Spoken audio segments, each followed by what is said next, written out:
All right, first up in our trifecta of Robot Does What stories, I'll tell you what iRobot does. It sells off its defense portion of the business. Sure, we've all heard about the iRobot Roomba that vacuums your floor, but iRobot has been around for 26 years with robots that do all sorts of defense-like things. Things like disposing of bombs, that's the packet robot, and getting thrown into dangerous environments, something none of us want to be in the position of, but robots like First Look, they're happy to do it. Maybe they aren't happy to do that. I'm not really quite sure, and if that's the case, we'll find out soon enough. Yeah. Home robot business, apparently, for iRobot comprises 90% of its revenue at this point, so it kind of swooped along. The vacuuming robots came in and took over, and there you go. Defense stuff, not so much. So why do you think they did that? Just because their money was in vacuums, or because they were afraid that it was bad PR or something? I think it's just a matter of kind of focusing their efforts. You know, if 90% of your business is in one place, and you've got this 10% business that you don't want to necessarily go away entirely, because basically they're rolling it, or they're selling it to a new independent company, which doesn't sound independent when you hear the name iRobot Defense and Security. That name's going to be changed once the sale is final. But, you know, I think there is business there. It's just maybe it's just a matter of focus for the company, having kind of a defined focus for the company. Did you ever get one of those Roombas, Aaron? Was this ever a thing that really kind of, I don't know, you had to have? I never had one, Yeah. but we had one in the office a short time ago. Our managing editor, Bill Detweiler, took one apart for CNET. And so that was kind of fun to see like the internal, workings of them. But yeah, I mean, it sounds like such a kind of vote of confidence towards all the popularity of smart home tech. Mm-hmm. Robots in the home all of a sudden doesn't seem that wild. Yeah, So. totally. So when he took it apart, did it seem like it felt sad or happy? I thought I heard just like a little bit of whimpering, but You heard a faint scream. very small. Despair in the air. All right, well, our second robot story is about a company in Japan about to open a robot farm. Don't worry, not a farm that makes robots to take over the world, although I'm not saying that's not happening. This is a farm that is almost entirely run by robots. This week, The Guardian reported that a company called Spread is a new automated indoor lettuce farm that's on track to deliver 11 million heads of lettuce a year. That's within the next 5 years.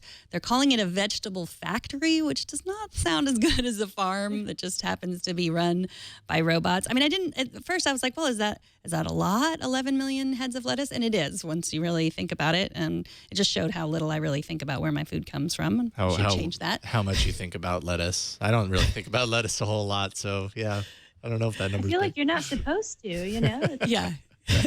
But, the thing that I was thinking, this is sort of a stray thought, but I was wondering, like, could you put something like a vegetable factory in like an urban food desert and have that do some good? Yeah. Because there's always so much talk about, everyone's scared of losing jobs to automation and kind of how that's going to work with sort of, not even just the lower section of the skills economy, but even kind of the lower part of the middle class section of like, skilled work and everything. But I'm always kind of curious, like where there's an angle for this to kind of go in a positive direction. Yeah. Well, go ahead. I was just going to say, it's not all doom and gloom here. Like, humans are still required to plant the seeds.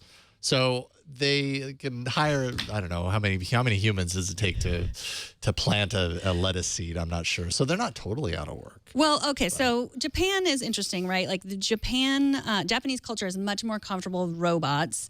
And I have just finished reading Machines of Loving Grace by John Markoff in the New York Times. Great book. And what he says is that's part of the population in Japan. It's aging. And there's a lot of worry about like who's going to take care of us. Well, the robots will take care of us. That's, that's sort of why. And, there's other cultural reasons why robots are more popular in Japan, but that's one of them. And so this is also what this farm is trying to do. There's, even in the United States, fewer people want to be farmers. Young people don't really want to be farmers as much.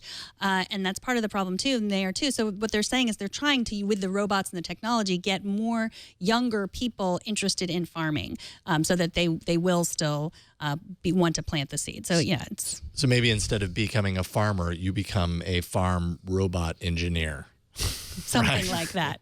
Yeah. Yes. Well, that is like one of the arguments that certain economists and analysts and folks make is that that there will be job loss in general with automation, but you will also see like job transition. And of course, at this point, it's really hard to tell, and a lot of this stuff is just purely theoretical. But that is one of the kind of main thoughts. Right. Yeah. It's not a one-to-one job loss. I mean, we've had ATMs forever, and we still have bank tellers for now. But yeah, that's so the factor is really interesting. The lettuce will be grown in floor-to-ceiling shelves, and it's going to be pesticide-free, and so that'll have more beta-carotene in it, so it'll be better for you.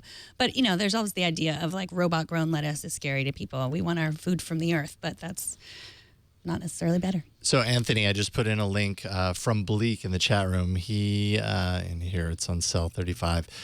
He attached a link to something called Growtainers, which I think is kind of what you're talking about, Aaron. These are the portable farm of the future. These are containers that are basically computerized way of farming, wherever you happen to be, anywhere on Earth, as they say. But yeah, it almost looks like a server room. You know what I mean? But Of course it does. instead of that, it's an actual farm facility. Automated farming. So. And Creamy Corn Cob in the chat room also said someone just posted a lettuce recall here in the chat room. So maybe they didn't want to stop, but they want us to stop talking about lettuce. Oh, I see. We talked too much about lettuce. Enough lettuce, more technology. Fine. More robots. What if I told you that we are all taking part in building the world's biggest robot ever? You, me, all of us. Ready to have your mind blown? Bruce Schneier posits that we're all building the world-sized web. That's right. World-sized web is a robot where three things combine.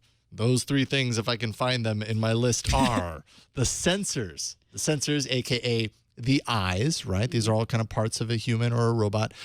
This would be things like the smartphones that track our movement, our thermostats, our light bulbs, all that kind of stuff. The smarts, our brains, things like the internet's ability to interpret the data that it gets from the Internet of Things and all that and determine what to do. And then there's the actuators, the doers, which are kind of like our hands and our feet.